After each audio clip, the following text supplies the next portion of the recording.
Boston is providing more opportunities in early education thanks to efforts by the Boston Public Schools and a program started by Mayor Menino and the United Way, Thrive in 5. Joining us is our guest from Thrive in 5 is the Executive Director, Jane Tewksbury. Thank you very much for being with us, Jane. Thank you very much. So start by talking about how many children we're talking about here and in which parts of Boston. So Thrive in 5, just as a movement for school readiness, is really carrying out the vision of the mayor, Mayor Menino, and that is to ensure that all children arrive at the Boston Public School kindergarten ready to learn. Now, this community-based K-1 program is really focused on children who are living at or below the poverty line in what we call the Circle of Promise neighborhoods in Boston, which really encompasses portions of Roxbury and Dorchester, and also in East Boston. And the idea is, based upon all the research that exists, those children are most at risk, low-income children, of falling into the achievement gap. So these classrooms will operate in those areas. Well, explain the risk, because if they don't have the right quality in their preschool, or if they don't have preschool at all when they're 4 years old, why is that such a big deal? Well, many children do arrive at school from home and do perfectly fine.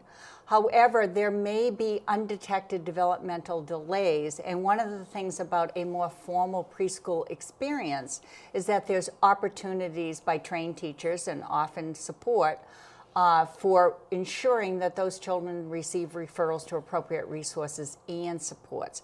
It also gives the parents an opportunity to engage in the education of their child from a very early age. And so what we try to do is bring that experience to as many children as possible.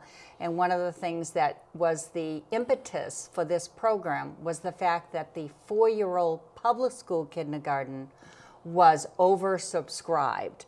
And so what we're trying to do is meet some of that demand from the parents in the community by bringing best practices into the private preschool education programs. So this means you're going to do some coaching, I guess, right? Yes, and actually it's the Boston Public School under Superintendent Johnson who really catalyzed this effort, supported by the Barr Foundation.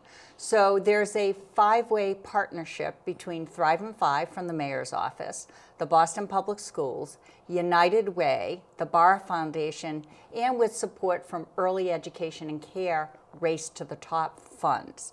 And so Superintendent Johnson has been responding to the oversubscription to 4-year-old kindergarten by taking one of the best practices in the Boston Public Schools, where there is research demonstrating that children who go to the Boston Public School 4-year-old kindergarten are arriving at school at 5-year-old kindergarten more ready to learn than other children.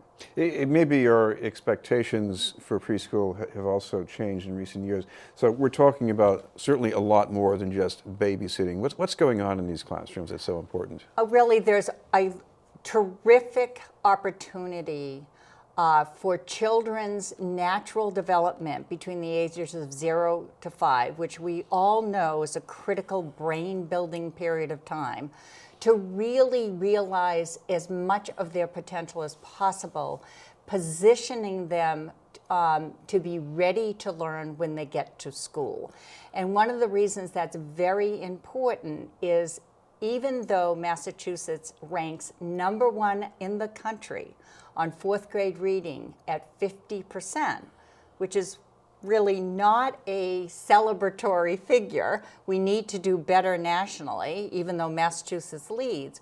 But low-income children read in the 3rd grade at 34%. So there's a wide gap depending upon the resources and supports. And what this program is doing is bringing those resources and supports where they're most needed. I imagine one of the big differences between going to a good preschool program and being at home is that maybe you're in a home, maybe your parents are working, maybe the only thing verbalizing around you is a television. And I suppose that's not a great way to become literate.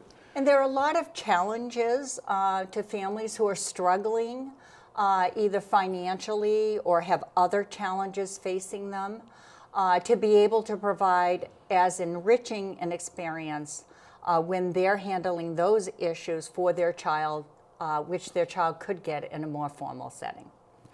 The other reason, I guess, is that what you notice by the time these children are coming into grade 1 is, at least in the past, there was a real problem with a kind of a gap. A lot of them just were not prepared for grade 1. Right, and in Boston, actually in 2011, just on language and literacy, 57% of our children were ready to learn, but 43% needed some extra effort. Now, we know that the Boston Public Schools in 5-year-old kindergarten were able to make up 20 percentage points, leading to those children entering first grade at about 77% of them ready to learn. So we know that the practices in the Boston Public Schools have made a significant difference in making up the achievement gap that we see when children enter. So I guess what this expansion involves is, I think it's something about 200 more students, I think, getting some spaces? Yes, so the Boston Public Schools has 5 classrooms supported by the Barr Foundation, along with this Race to the Top money from the Department of Early Education and Care. And Thrive in 5 also received a Race to the Top grant, and we're supporting 4 additional classrooms, which we hope to announce in the next few days. All right, well, thank you very much for being with us. Thank you very much for having me on your program. Yeah, from Thrive in 5. Thank you. Jane Tewksbury.